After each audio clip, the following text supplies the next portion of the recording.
All right. Hello, everybody, and welcome to this RMS Support Center release brown bag training. If I could just get a quick indication that you can hear me and see my screen.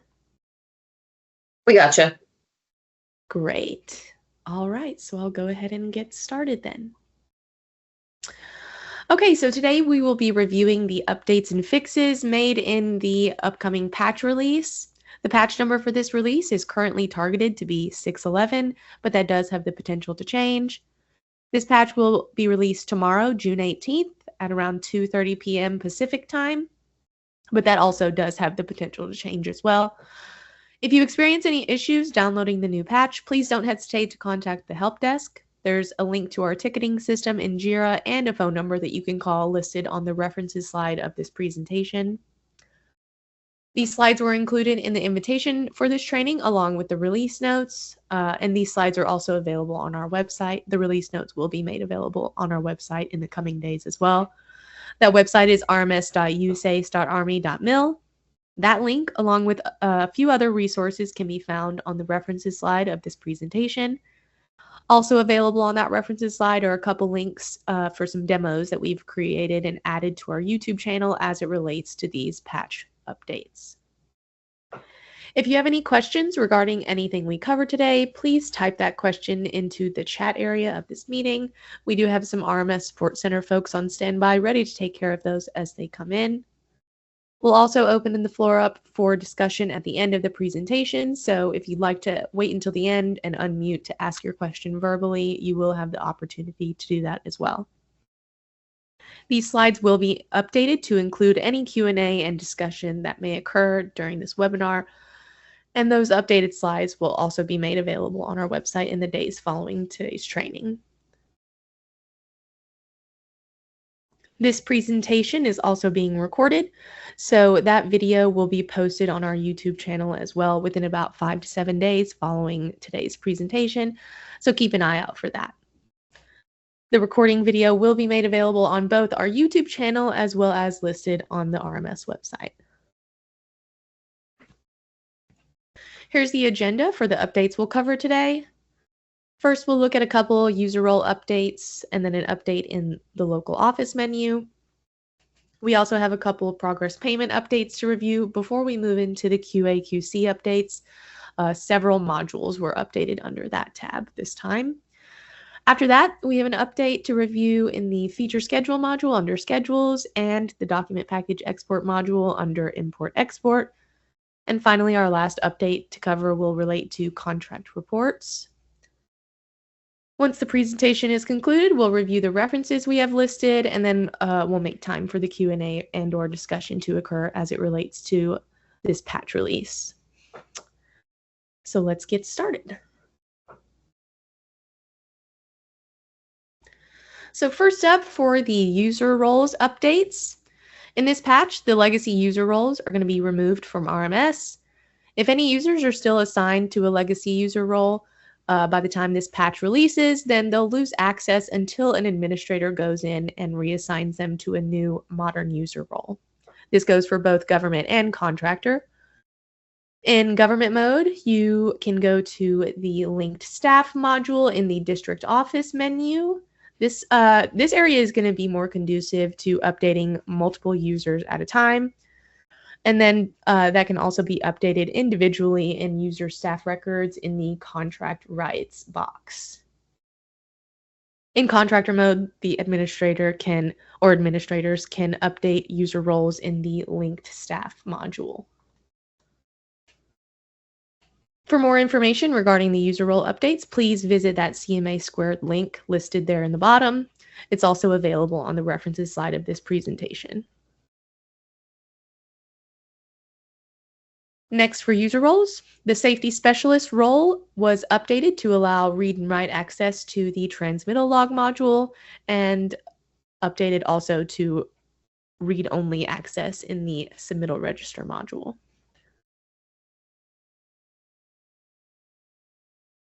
Moving on to the local office menu, the contract metrics module has been added here for administrators to view the metrics for contracts in the office.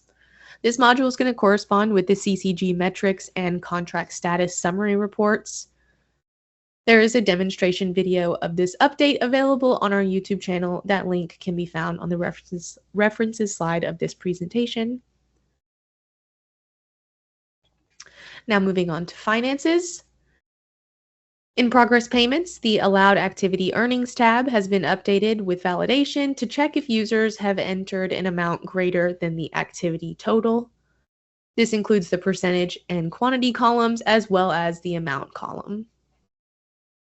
If more than 100% of an activity is entered in any of these columns in this tab, then a warning will display as shown here in the slide, and RMS will not allow the entry. This must be corrected before moving forward or backing out of this area.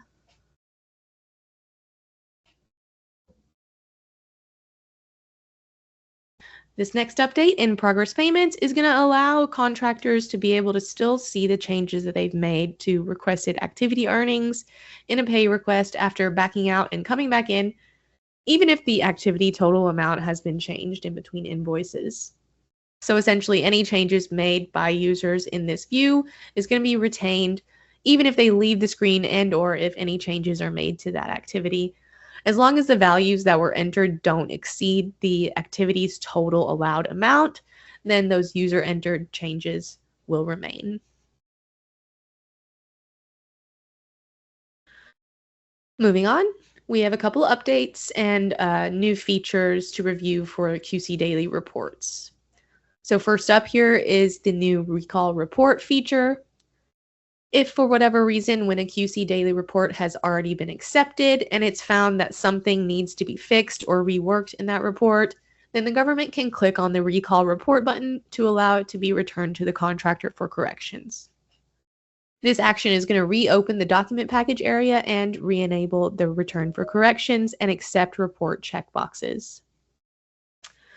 Please note that any daily reports created before this patch release won't be able to be recalled. Only reports created after this patch is released can be recalled.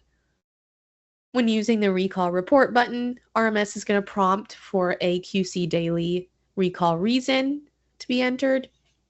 This and user authentication will be required in order to complete the recall. There is no special permission needed for the government to perform a recall. As long as the user role assigned to the user attempting to perform the recall has read and write access to QC daily reports, they will be able to use this feature. A demonstration video of this update is also available on YouTube. That link is also found on the references slide of this presentation. Next, this update is for deficiencies in daily reports. This update ensures that any changes made to deficiencies in a daily report will also be reflected in the report summary view as highlighted here on this slide.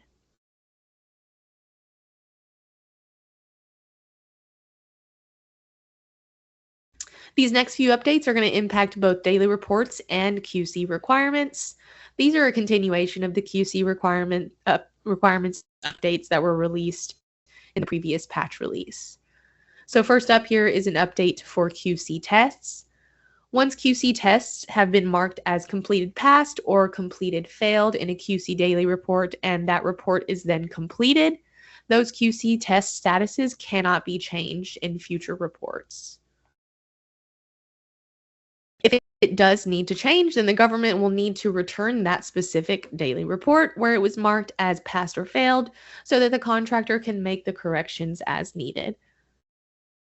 Additionally, as part of this update, the government can now view and respond to QC requirements on future daily reports. Previously, the government had to navigate to the same day's daily report where a QC requirement was marked as completed or completed passed and failed. Passed or failed, but that restriction is no longer in place. For example, if a QC test is marked as passed or failed on June 1st, then the government will be able to see and accept or reject that QC test on the QA daily report for June 2nd, June 3rd, and so on.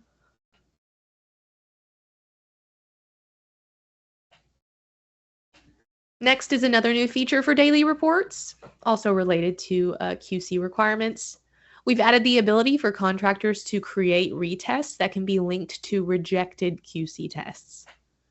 Contractors will now be able to choose to create a QC retest from the Add QC Requirements menu. This can be done in both the QC daily reports, in the QC requirements module, and then also in the QC requirements module from the contract menu. When a QC retest is selected, RMS will provide a lookup for the user to select the rejected QC test to link that retest to. Please do keep in mind that only rejected tests will show up in this lookup. If, for example, the contractor fails a QC test, but then the government then accepts that failed test, a retest cannot be linked to that original failed but accepted by the government test. The government must have rejected the QC test in order for it to be available for linking. Once created, the QC test number for the retest will be the same as the original QC test, but with extra decimal points to reflect the additional iteration or iterations of the retest. So in this example on the slide, the test number is CT00016, and then in the retest, the new number is 00016.1 or 16. Apologies. Next up, also in QC Daily Reports, is an update to how dates are entered in the activities started / finished submodule. When start dates are entered inside of daily reports, users will no longer be able to change that start date once that report is completed. So in any future daily reports, that field will be locked for that activity. If the daily report has been accepted and that date needs to be updated, then that'd be a good time to use the new recall report button I reviewed just a minute ago so that it can be returned to the contractor for corrections. If the report has not been accepted by the government yet, then they can just return the report for corrections before accepting so that the contractor can make that correction. If the contractor schedule type is set in contract setup to use actual start and finish dates from the network analysis schedule import, then this date may be overwritten with an import. Otherwise, for those contracts set up with either a manually entered activity schedule type or the activity schedule that ignores actual start and finish dates from the import, this date cannot be changed after it is set and completed in a daily report unless it's returned, as I stated above or previously.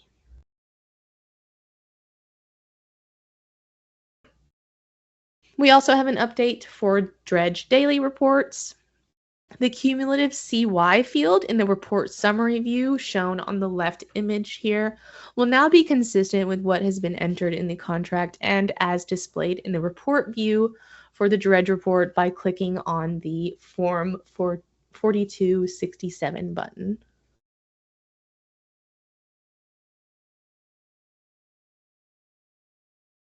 Moving on to the QA/QC summary module.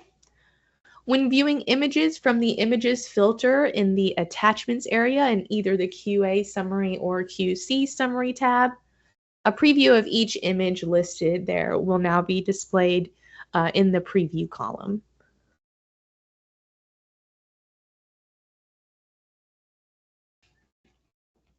Next, a quick update in the weather delays module. Any QC daily reports designated as a non-workday will show accordingly as QC non-workday in the applicable month's calendar within the weather delays module.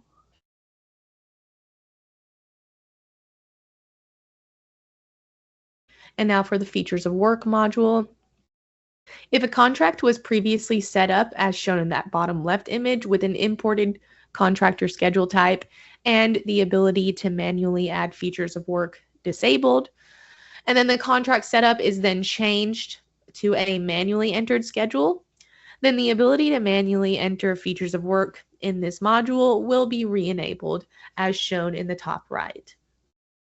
The add and delete buttons will reappear.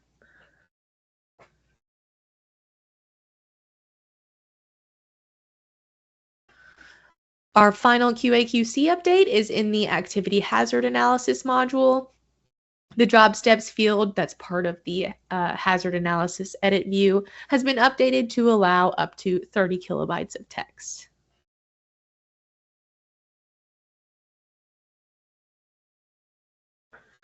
Moving on from QA/QC,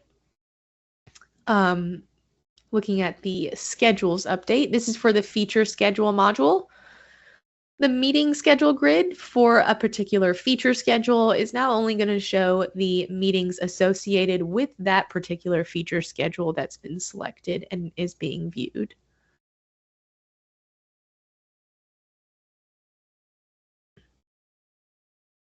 Moving on, next in the document package export module under import export, the filter by date range fields will capture documents from just one day, meaning that if you enter the same date in the from and through date picker fields, as shown in this example, both dates are set for June 3rd, 2023, then the documents from that day will be exported successfully, if there are in fact documents to export, of course.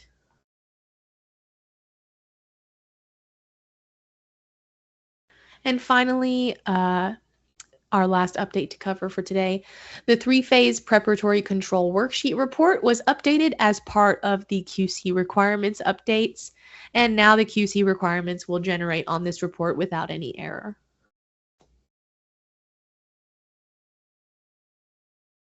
That concludes our presentation portion of today's training. Here are those links to the demos I mentioned earlier, and the links to the user roles and permission information on the CMA Squared site and the previous brown bag for patch 599 are both listed there as well. At the bottom, we have our usual list for the RMS website and YouTube channel, as well as our JIRA service desk link and the support center phone number. If we are not able to answer your call, please make sure to leave a voicemail. We do review those and we will definitely call you back. And finally, the link to the CM Knowledge Library is listed there at the bottom as well. And now we'll open the floor up for any discussion or Q&A to occur. Thank you. Thank you.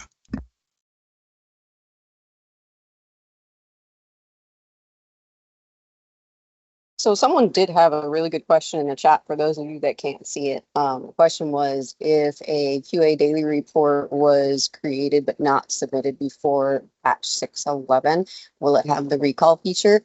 The answer is only yes. The answer is yes, basically. So if it has not been accepted by the government in prior to patch 611, as long as it's accepted by the government in patch 611, the recall will show up. However, if it is accepted in a earlier patch, there is no recall that will show. And if you have any other questions, you can either pop it in the chat or you can go ahead and unmute yourself and we will go ahead and address those now. So what exactly does recall mean in that case? Does that mean it goes back to contractor in a incomplete status, or what? What does it mean? No. So basically, the recall, what it's going to do is it's going to put it back into a government review status. So that way, let's say for whatever reason, your contractor was like, oh, I forgot to add labor hours to this daily report, and it was already accepted. You can go in there and put it back in the recall, review it, verify that what they need to add does actually need to be added, and then you can push that return for corrections to allow them to make those changes. But you have to initiate that. So the recall by itself only puts it back in your hands, so that way you can make changes to it. Thanks. Any other questions?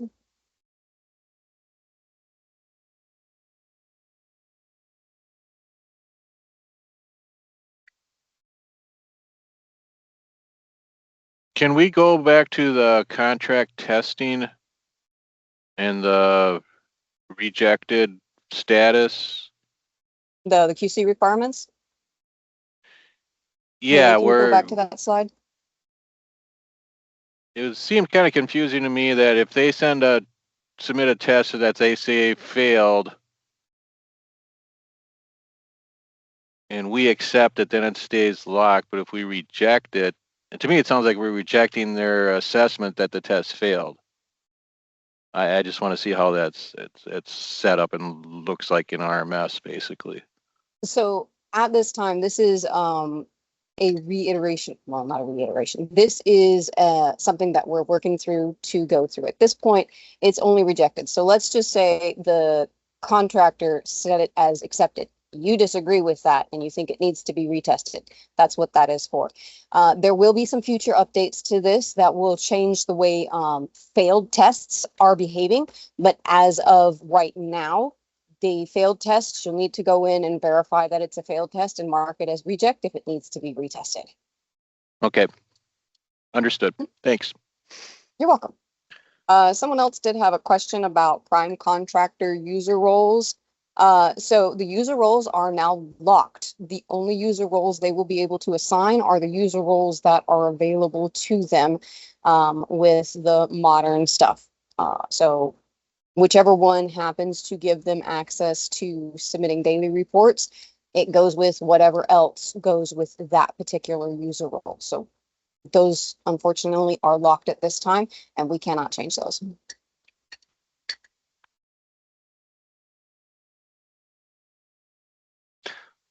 Real quick, I had a question for that last gentleman that was asking about the recall. Is that only accessible from the contractor side on RMS?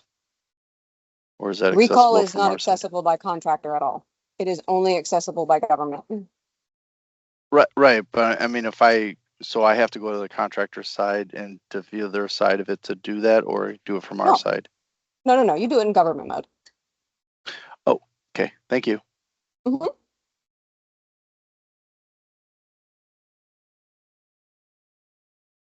Ma'am, can you go back to slide number 10? Yes. So Okay. what's the difference between the accepted, completed, pass?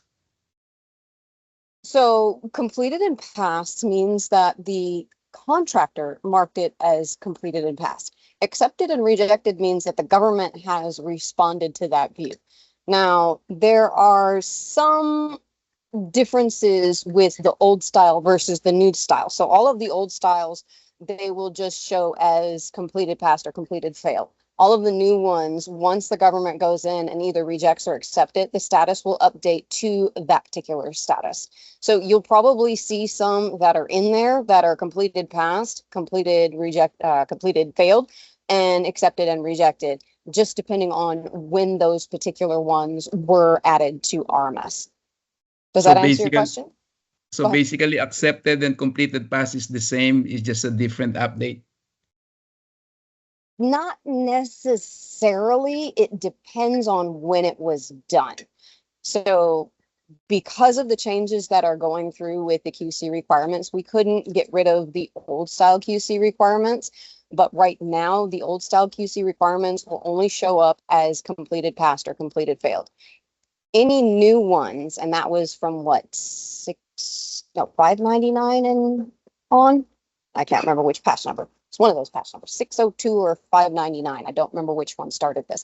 They will show up once the government has concluded, made its directions. It will show up as rejected or accepted. Now, for the government, you guys will know if something needs to be done, because when you go into a daily report, the day after that the contractor marks it completed in whatever form, you'll see it in your list of needing to verify requirements. If it doesn't show up in the list of verify requirements, then it's already completed and it's an old style. Okay. Because on the beginning of my project, everything is completed, pass, and then now it's just accepted. Those are the old style ones, and these are the ones that we're locking in place, so that way they can't be changed because they've already been done, and more than likely they've already been agreed to by the government. Yes. Or rejected. Okay. Thank you. You're welcome. Yes, Sandra.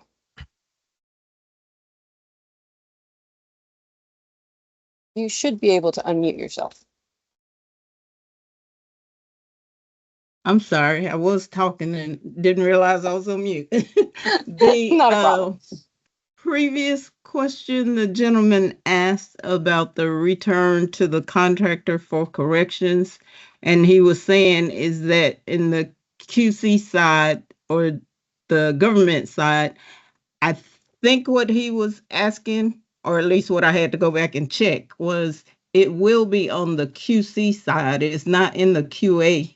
It's in the QC I see what side. yes, it's in the QC daily reports. It is Yes, not in the QA daily right, reports. You are correct. My apologies. right. So it would be contractor to him, I think. Okay, Yeah. thank you. You'll be logged in as government mode, but you got to go over to the QC daily reports in order to Correct. recall it. That is correct. Yes. Yes, thank you. Mhm. Thank you for pointing that out. Going back to the user roles, is that going to be unlocked, or is there a reason for that? Because it's kind of creating some issues on some of our projects where the prime contractor has subs, especially on dredging, trying to do QC daily reports, dredge reports, and they have access to the whole project. But it also affects some of our projects that we have customers and stakeholders, AE contractors on. Now we have to pull every submittal out for them to be able to review, say, EPA work versus, and now they can see the whole contract and access. The changeover from allowing anybody to enter in whatever they wanted for permissions to this more structured universal setup is a way to clean up the users that we had in RMS. We had, I think it was close to 11,000 individual user roles just for contractors alone. So an attempt to clean that up, but then also in preparation for the launch of CMP, which will be a customized role or specific roles, kind of how RMS is set up now. And this will be a way for us to be able to migrate the users over to the new platform when that kicks off here in a bit. If you have any more specific questions on that, feel free to throw any of those questions over to the TMO at cm_TMO@ucs.army.mil, and we'd be happy to provide more input. I went ahead and put that email link in the chat just for those of you that wish to see it. Any other Thanks, questions? Thank you. I had a question. It's a little bit unrelated, but we've been running into this issue pretty often regarding placement schedules. Is it all right if I ask that question? We do have some work items that are currently in progress with placements, so more than likely they're coming in an upcoming thing. We like to try and keep these to actual what's going on with this updating release. However, if you do have a question about placement, you can always give us a call and we'll be more than happy to go over it with you. Okay, appreciate that. Thank you. You're welcome. I got a quick question related to the QC reports for the, besides the recall that you guys are putting in there, which is great. But when if I go to reject a report, return to for corrections, is there any in the future talk for maybe putting in a government response as to why this is being rejected? I do get from the contractor a lot of times when I do send those reports back, they're like, what was the problem? And then I got to send an email as to explaining each one that I'm sending back as to the reason why. It'd be nice if, go ahead. No, you're fine. Go ahead. I was gonna say, it'd be nice if there was, you know, like if I hit that return contractor or return to contractor for corrections, like if a window would pop up and saying, you know, government notes as to the reason that was rejected. That So way as they of could, this, oh, go ahead. no, go ahead. Go ahead.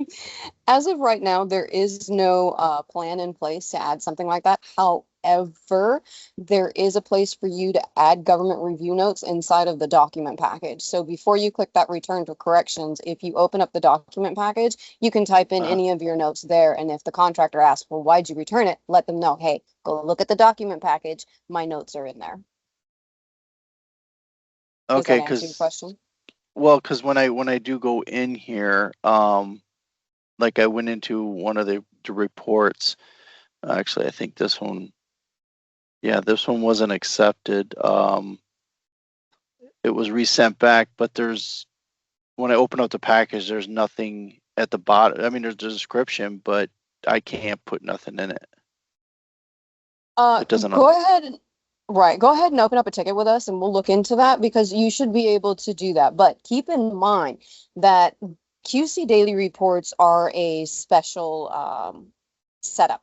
The way that the document package works with the QC daily reports is in government mode, it is controlled by the module itself. So if you accept the report, the document package gets accepted. If you return it, the document package gets returned. However, Correct. in contractor mode, because they have to be able to sign it after it's generated, they still have to go into the document package and submit it to you for review. So it is possible that probably the reason why you're unable to put any comments in there is because they haven't actually submitted the document package.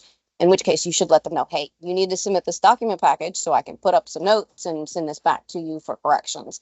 But if that's not the case in your particular instance, please go ahead and give us a call or put in a ticket and we'll go ahead and look into that issue.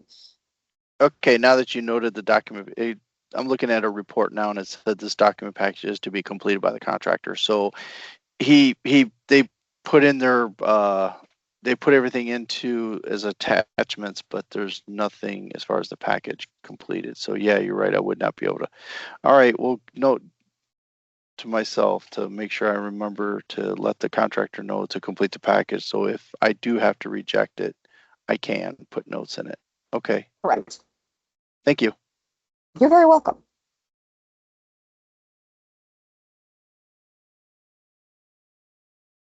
I had a question on the progress payment. Yes. Maybe go back to slide 6 there. I'm not sure that it's gonna help all that much, but anyway, so we get situations, right, where the contractor, maybe due to a modification, reduces the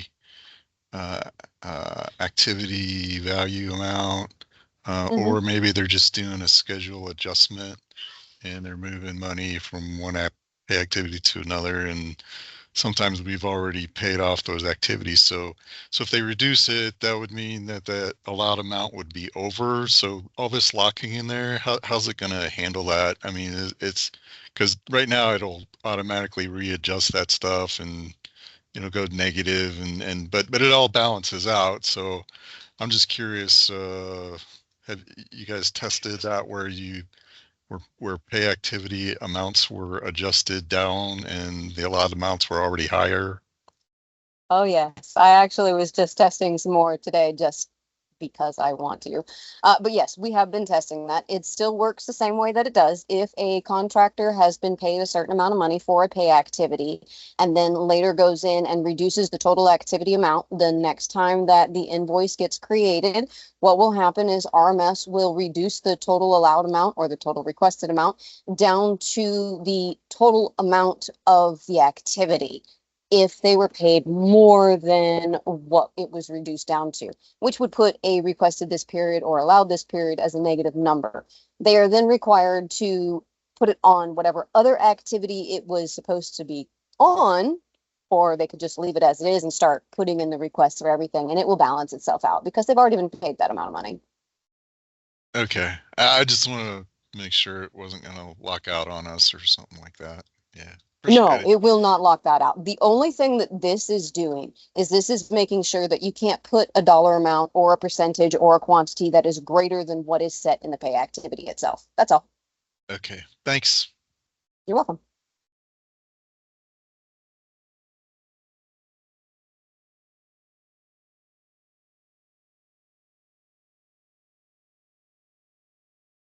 Any other questions? Yeah, the readjustment of the pay activities, is that automatically taken care of with their SDEF import? Is that how that happens? Yeah, so it'll do the same thing with the SDEF import. Basically, if they have reduced the total amount, but they haven't changed what is total requested to date in that part of the SDEF, when it goes to import, RMS will see that change and it'll be like, yeah, you can't have that much money. You don't have that much money. So it will reduce it the same way. Okay, thank you.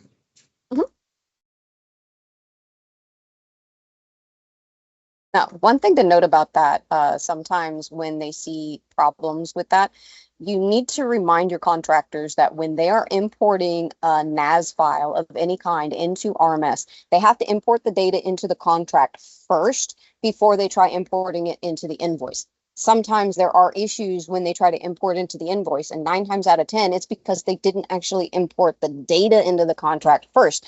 So according to their SDEF file, they increased the activity amount, but they didn't do it in RMS. And when they go to import it into the invoice, they aren't able to request the total amount because of that small, minor little detail. So if your contractor is having problems with importing into the invoice, just remind them you need to import the data into the contract first and then go and import it into the invoice. Any other questions?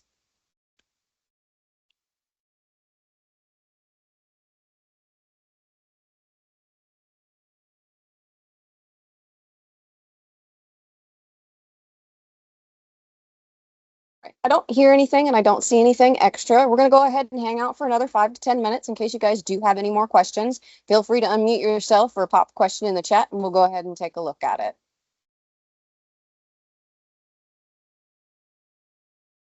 Okay, just as a reminder, if you need any help with assistance or if you have any questions after this, you can always go to our website or you can open up a ticket from the JIRA service ticket using the links in these references slide here. These slides will be posted with the YouTube recording. Once it gets posted up onto YouTube, you'll be able to access it from there.